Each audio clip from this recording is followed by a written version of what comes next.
we take in and internalize messages about who we are from an early age from various places. So we might be taking it in from school, from our peers, from the media, social media. One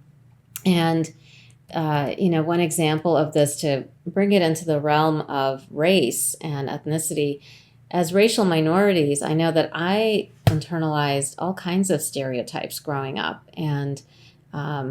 and this is so common from such a young age. I would say like preschool, and even sometimes earlier than preschool, that kids are internalizing stereotypes about their ethnic groups or their religious groups, about gender, about sexuality, and about race. And so we're taking in messages about whether we're smart, whether we are civilized, whether we're attractive, whether we're safe or dangerous to other people.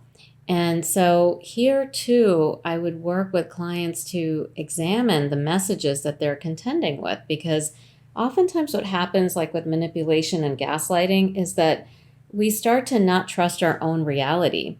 And we start to wonder, is what I feel real? Is it me? Is it the other person? And we start to question ourselves that way. And it comes up in moments of microaggressions as well, where we start to wonder, did I really hear what I heard? And we start to kind of question our own reality.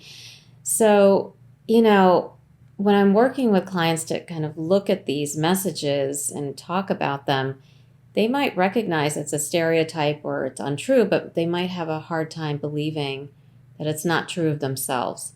In thinking about extreme manipulation or gaslighting, a case comes to my mind, a case of a client who I will call Tanya. And Tanya is in her mid-20s, and she describes herself as a Black Dominican American cisgender woman. She's heterosexual. Tanya needed help after being sexually assaulted by an acquaintance that she had met through work. And she had been coping with headaches and depressed mood and anxiety. She was feeling hopeless about her future when I met her. And one of the very first things she said to me in our first session was, I need to talk to someone who will believe what happened. And just 2 months prior to meeting her, her father had blamed her for the assault, telling her that women need to be more careful. Just to give a couple of things about her background, Tanya's parents emigrated from the Dominican Republic when they were young adults, and they lived in a predominantly Dominican immigrant working class community. She and her sisters were often cared for by other parents in their Catholic church community. And she really, when she talked to me about her Dominican community, she felt a strong sense of security, loved hearing stories about the Dominican Republic.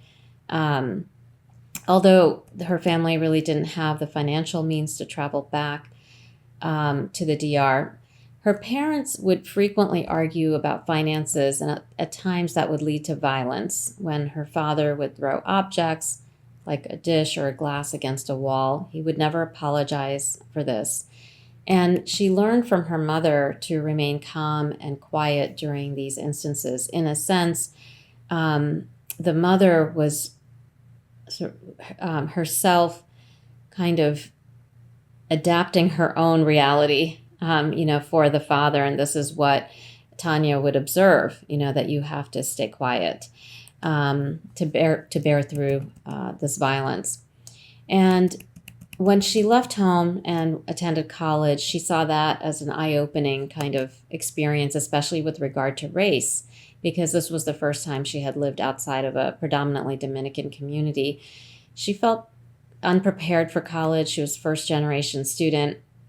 And in one of our sessions, she told me it was like this sea of white people. She said, I knew to expect it, but it was hard to take the assumptions that people made. And for example, she said, this one woman in college said that, I'm Dominican.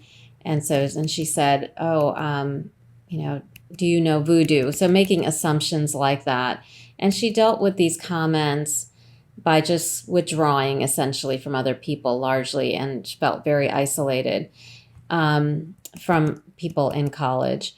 And at the same time, her friendships at home were complicated as well, because she felt like she could talk with her girlfriends at home about the anti-Black bias that she was experiencing at college, but she couldn't really talk about other things like anti-Black bias within her own community with those same friends. And so one of the things that she began to talk about in our work is how dark skin color was seen as something negative or unattractive in her community. And these were messages that she would receive from her parents as well as other people in her church. And when so one of the reasons this is important to note is that when she was raped by this person, she had met this perpetrator while riding the subway. And she said that she was really taken with his good looks and felt flattered that a handsome, light-skinned man was interested in her. She had never, in fact, been asked out by someone who was lighter skinned than her. And she had agreed to go out on a date with him, and later that evening, he had raped her.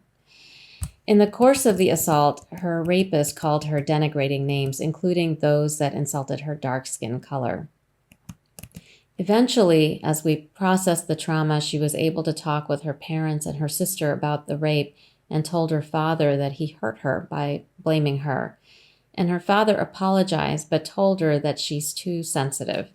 So this, when I think about Tanya, I think about gaslighting and manipulation on so many different levels, so many different spaces in her life, that oftentimes our clients are dealing with messages that distort their sense of self and their sense of reality.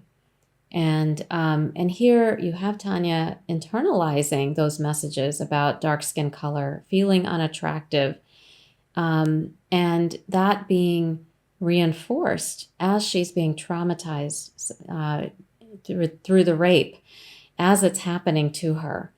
And at the same time, feeling ashamed of internalizing those feelings and those messages about dark skin color. So she's both accepting it and rejecting it. And in much of our work, we started to dissect that and wonder where did her parents learn those messages? What did she and her siblings do with that? And also in the relationship with me, being an Indian American therapist and my skin color actually being very similar to hers. And I also have experienced that kind of colorism within my family and community. So trying to recognize this as something that we both learned, and how do we then unlearn it or, do something differently with it than those who we learned those messages from. So I do see that is a form of manipulation that manifests in various different forms.